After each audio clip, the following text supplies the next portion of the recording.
What if you could make millions of dollars and give your family a comfortable and luxurious life and be a stay-at-home mom, but it meant sharing your child's life online, even and especially their most vulnerable moments? Would you do it? Countless family vloggers and mom influencers answer yes to that question, but at what cost to their children? The new book, Like, Follow, Subscribe, answers that question, and the author joins us right now on Maggie and the Moms. It's time for Maggie and the Moms.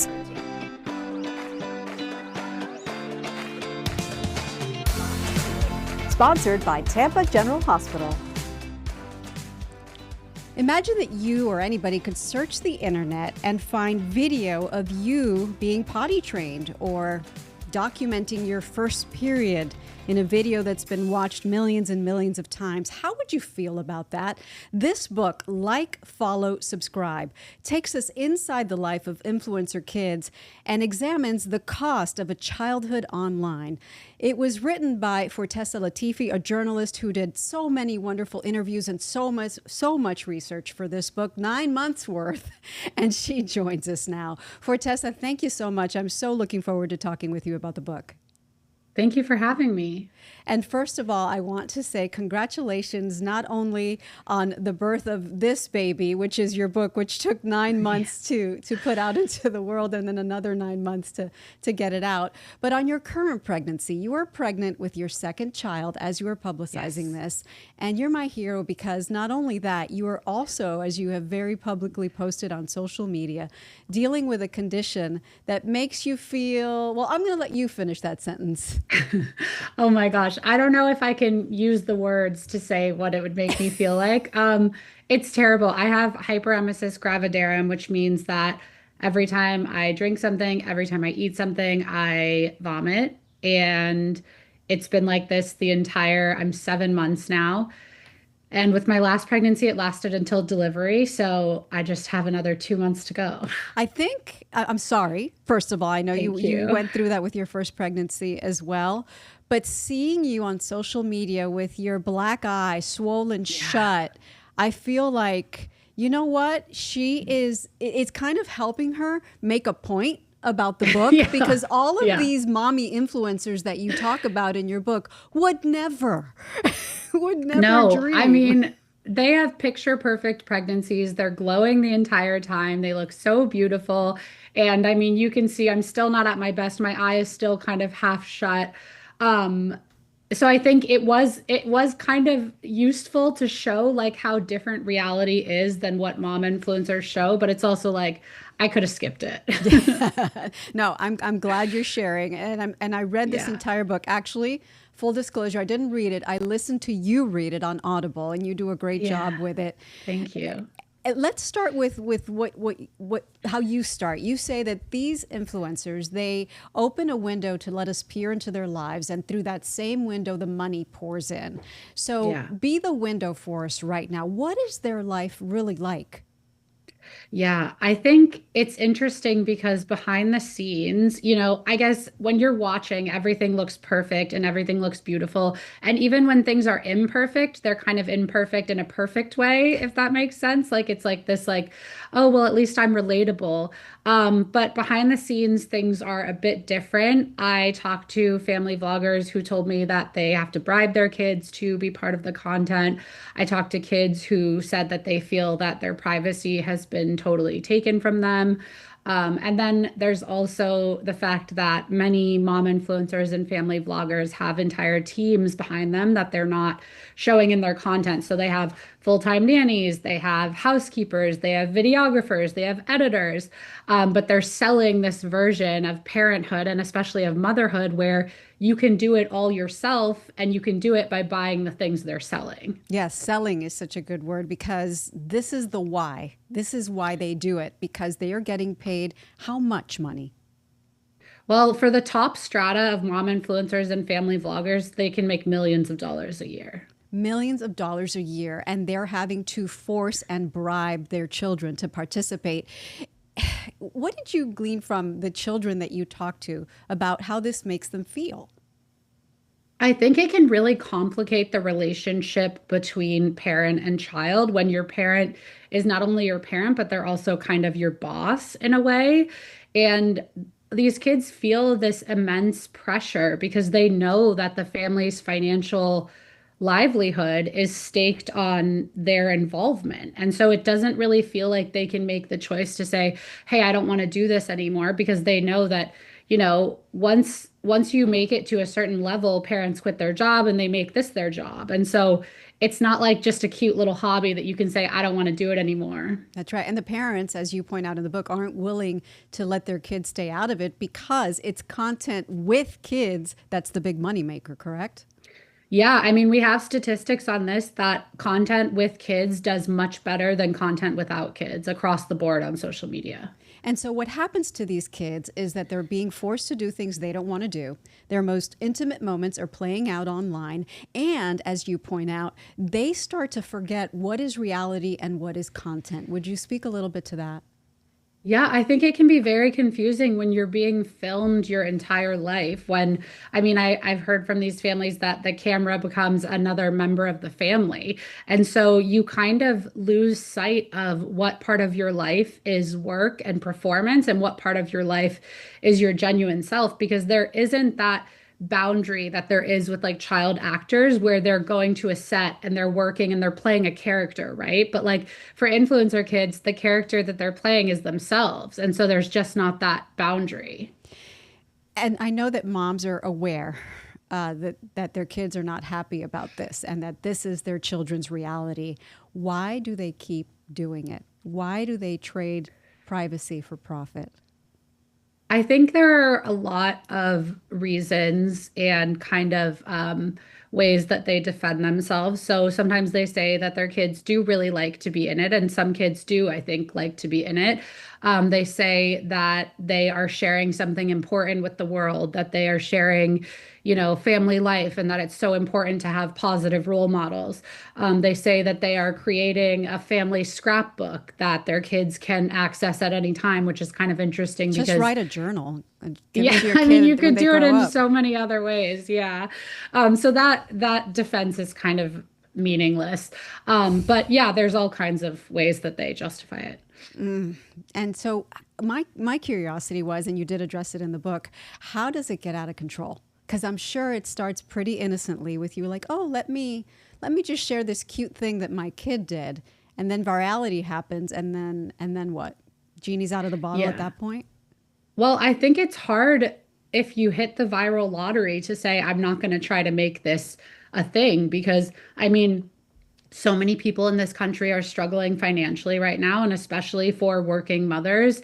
We get paid less than women who don't have children. That's just statistically true. And so, if you hit the viral lottery and then you see this opportunity in front of you, it's like, well, I might as well give it a go. And then I think the boundaries that you have keep shifting over time. So maybe at first you'll think, oh, but I wouldn't share this. But then that kind of content does really well. And so then you keep kind of shifting where your boundaries are. And quickly, these people are realizing that nothing is too personal to be branded content. And that's what we're going to talk about right after this quick break.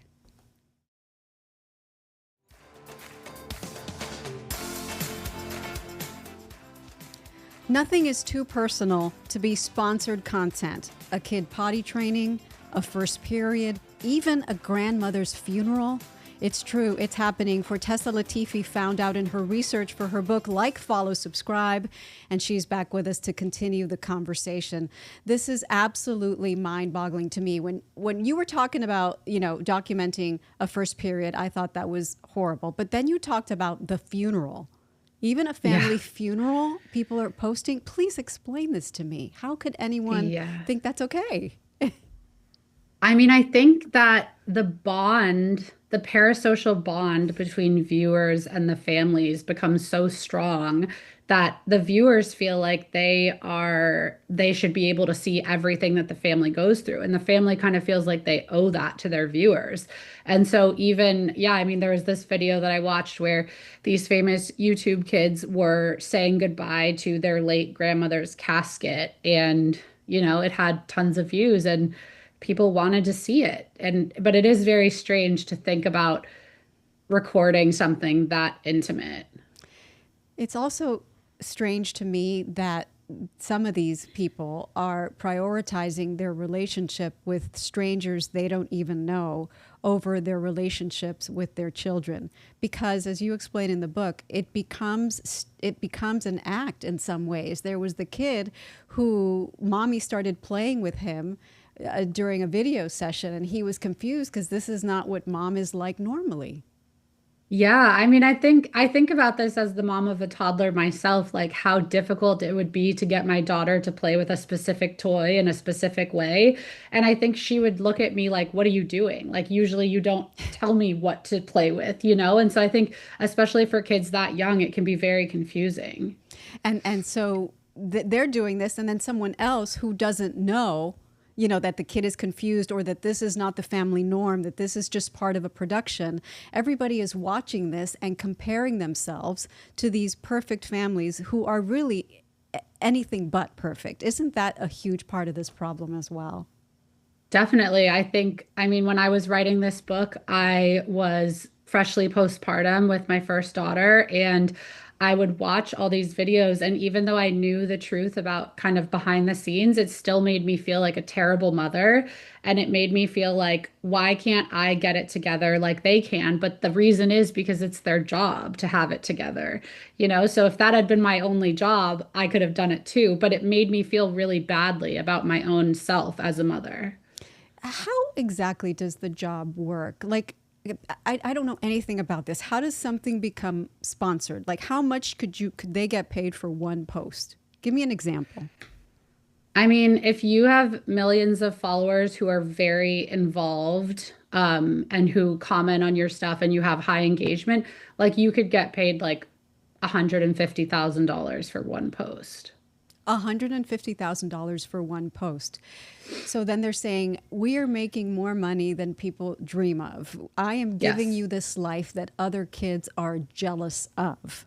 Mhm. Is it a fair trade? How are they gauging whether that's a fair trade? Well, I think they are. They're looking around and they're saying, okay, I don't have to go to work in an office and with a commute be gone for 10 hours a day. I don't have to sit at a desk away from my kids. I can be home with them and we can kind of do this together in a way. And they're thinking, I'm making so much more money than I would in any other job. And so there is something to be said for that financial stability for a child. And, some of the parents in my book told me, my kids' college is paid for, their first car is paid for, and if they have ideas later about like, well, why did you do this? Then I'm gonna have to tell them this is what I did it for, which is being able to pay for everything. You talk to the kids about, because they are the ultimate judge of whether it was a good idea or not. And Ruby Mhm. Frankie's daughter sticks out to me. Ruby Frankie is an influencer from Utah who is now in prison for child abuse. And she was posting her children's lives for a long time. Her oldest daughter is now an advocate against this. And she says, no amount of money that I made from having my life plastered on the internet could make up for what I went through. Is that the overwhelming opinion of the children that you talk to who have been part of this life and have now grown up?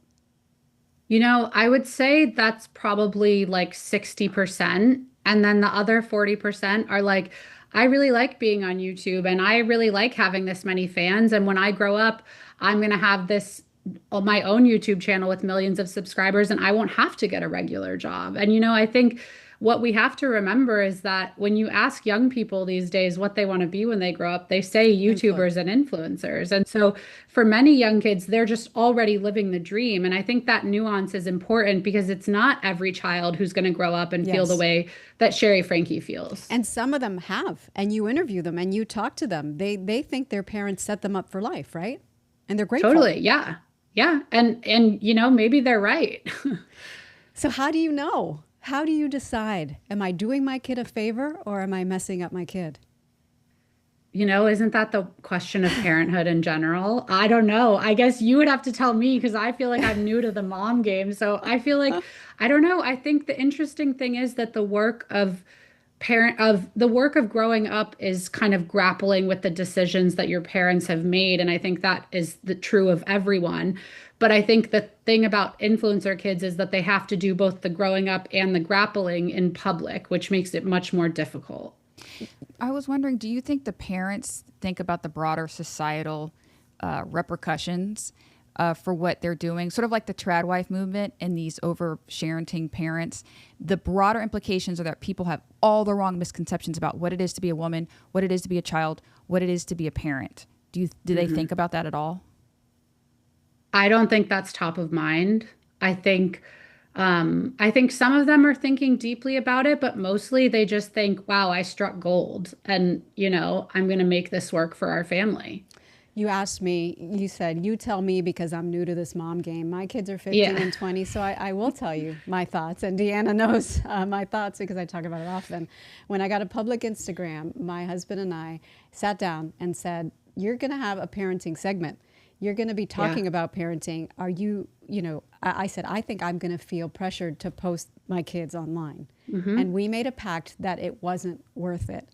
I would rather, I know that the potential is there to strike gold. I'm sure it's probably pretty rare, but I am not willing to take the risk. I would rather the old-fashioned way have my kids work and make money that way because I just don't believe it's worth the risk. So there's my 2 cents. And so my kids are not on my public Instagram, my public social media, never have been, never will be. And they're grateful. And they don't want to be, by the way. Because they say, Totally. what if my friends, which you talked to somebody who said this, happened? What if my friends see something about me that you posted and it embarrasses me? How common is that? Yeah, no, it is common. I mean, several influencer kids have told me, I remember a few years ago for a story, I talked to someone, a young woman whose first menstrual cycle was made into sponsored content. And she went to school, the next day. And I mean, you remember what it was like to be a young girl. Like it was terribly difficult to go through puberty, let alone have people know that you got your period for the first time. And she said, I wanted to crawl in a hole and never come out. And so, I mean, I can't imagine having those intimate moments online. I know that now there are 5 states that have laws to somewhat protect these children. Yeah. As we wrap up the conversation, we'll talk about that after this short break. Great.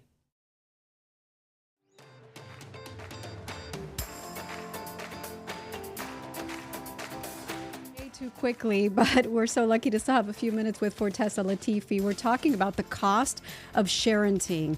Several states, 5 states now, have implemented legislation, I guess, or regulations where the kids will eventually see some of the money. At least that is the intent behind them. But are these laws enforceable? Like, follow, subscribe is where you can read more about this.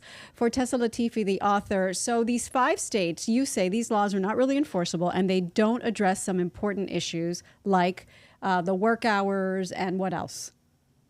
It doesn't address privacy. It doesn't address the online footprint and how long that can be.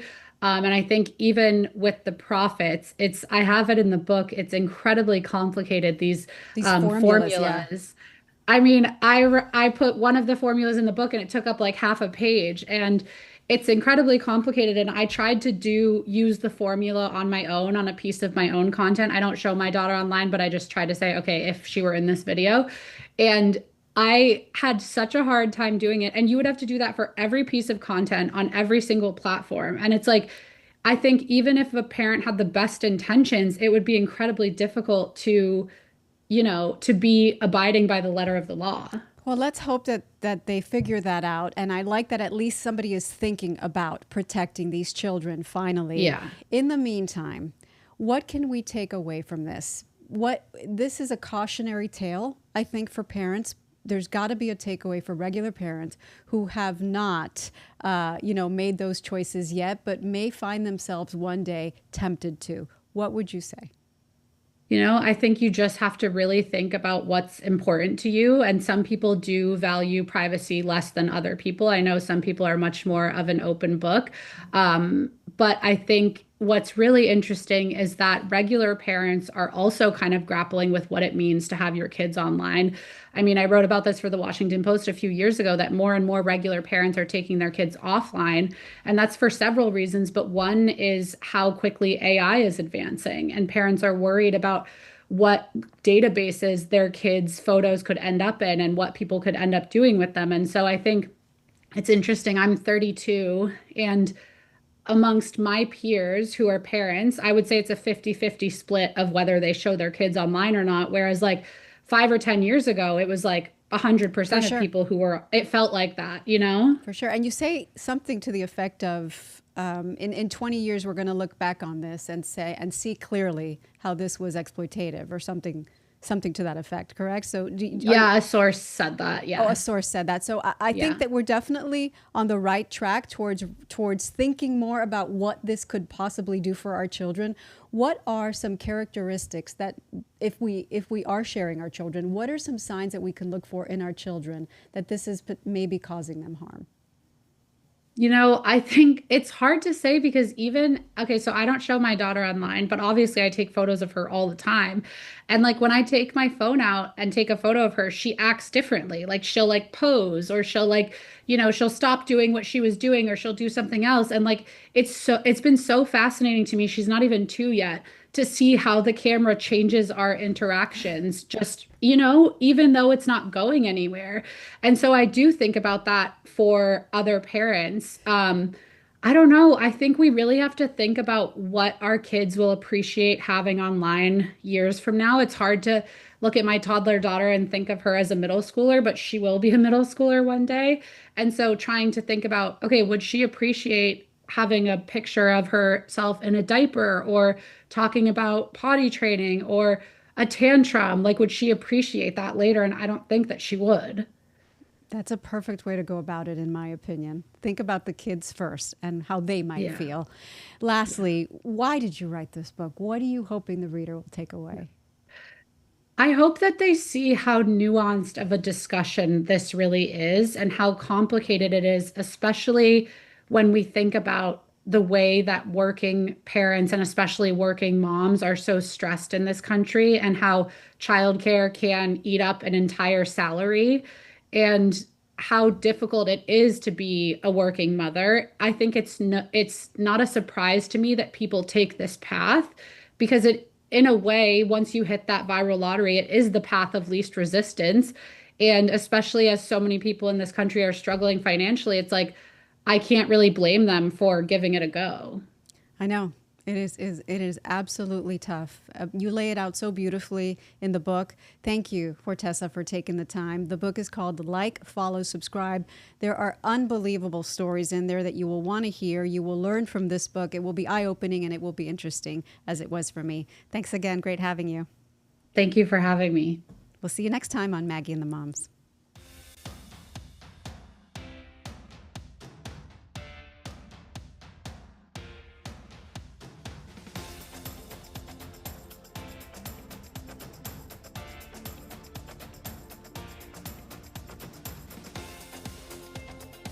An utter pleasure. I hope the rest of your pregnancy goes well. Thank you. All Thanks right. for having me. We'll talk soon. Okay, bye. Bye.